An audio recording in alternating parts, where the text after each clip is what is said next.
Good day बच्चों। आज हम आपके लिए वर्क एज एंड जेंडर पे वीडियो लाए हैं। जैसा कि आपको पता है सेक्स और जेंडर में क्या डिफरेंस है, फिर भी हम आपको बताते हैं। लिंग जो होता है वो आनुवंशिकी और बायोलॉजिकल आधार पर जैविक वर्ग से संबंधित होता है, जबकि जो जेंडर होता है ये सामाजिक पहचान पे आधारित होता है। यानी जैसे महिला पुरुष है ना, तो महिलाओं का क्या योगदान है समाज में, क्या उनका स्थान है ना, ये चीज। तो इसे हम कहते हैं जेंडर। ठीक है। गुड डे और बच्चों। जेंडर सामाजिक आज हम सांस्कृतिक आपके दृष्टिकोण लिए से कार्य आयु और की जेंडर भिन्नताओं पर को वीडियो भी लेके आए हैं। बताता है। अब ठीक है। सबसे पहले हम जबकि जान लिंग लेते है हैं वो कि बाहरी प्रमाण, प्राथमिक अंगों जेंडर या और जन्मांगों से सेक्स में संबंधित होता डिफरेंस है। क्या होता है। ठीक है। तो जो अच्छा, सेक्स अब होता आगे है, लिंग चलते हैं होता है। स्त्रियों और उनके कार्य से संबंधित मुद्दे। जैसा कि आप जानते हैं कि श्रम बाजार में भाई अवसरों की कमी है स्त्रियों के लिए, और साथ में महिलाओं की स्थिति की सुधार में भी बहुत कमी है। बहुत बुरी स्थिति है महिलाओं की।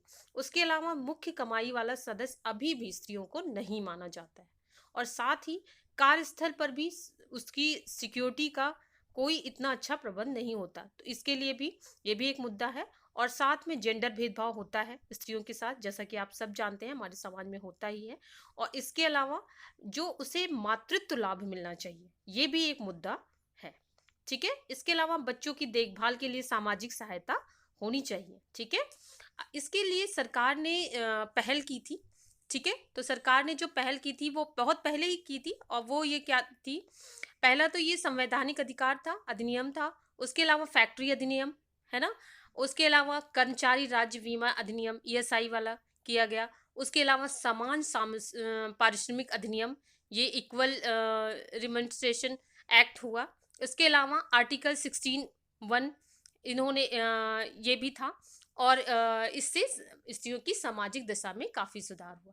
अच्छा, अब हम बात करते हैं कस्तूरबा गांधी बालिका विद्यालय की। कस्तूरबा गांधी बालिका विद्यालय, जैसा कि आप जानते हैं, ये हमारे कोर्स में है, और ये इसका आरंभ 2004 में हुआ था। इसमें 6 से लेके 12 तक की पढ़ाई का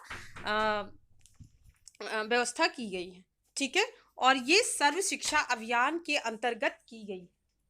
ठीक है। और ये देश के शैक्षिक रूप से पिछड़े रूप से जो स्थान है वहां पे चलाई जाती है, और भारत सरकार के शिक्षा के अधिनियम को लागू करने में मदद करती है। ठीक है।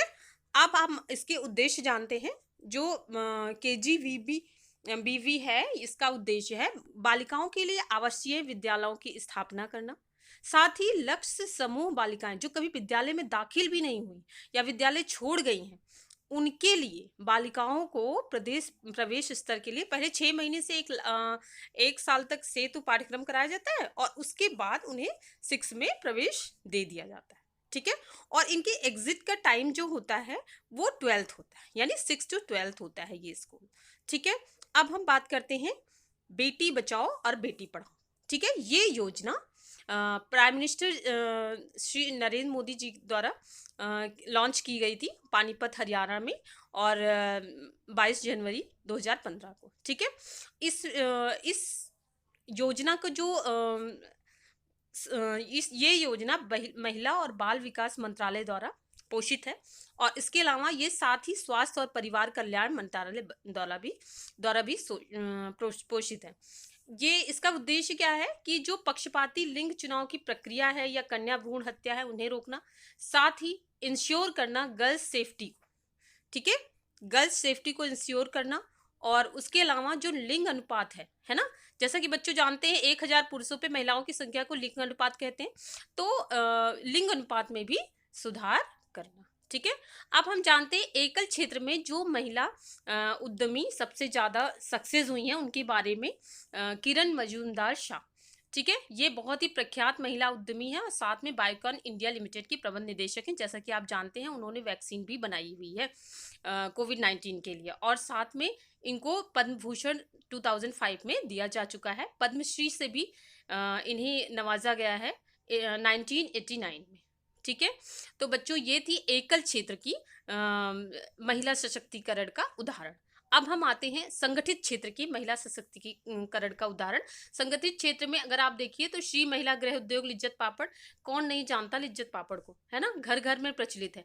और यही लिज्जत पापड़ जो गृह उद्योग ये स्टार्ट हुआ था 1959 में, ठीक है।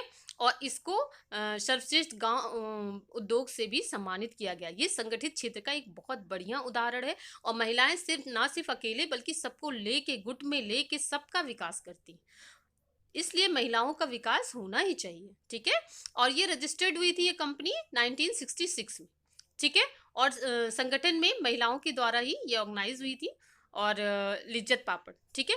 आते हैं अब बच्चों, ये टाइम है क्विज का। और ये क्वेश्चन है, इनमें से कौन सी पहल सरकार द्वारा शिक्षा सर्व शिक्षा अभियान समय समग्र शिक्षा के तहत लड़कियों के पक्ष में है? आपको आंसर कमेंट में देना है। ठीक है बच्चों, आज के लिए इतना ही। अगले वीडियो में फिर मिलेंगे।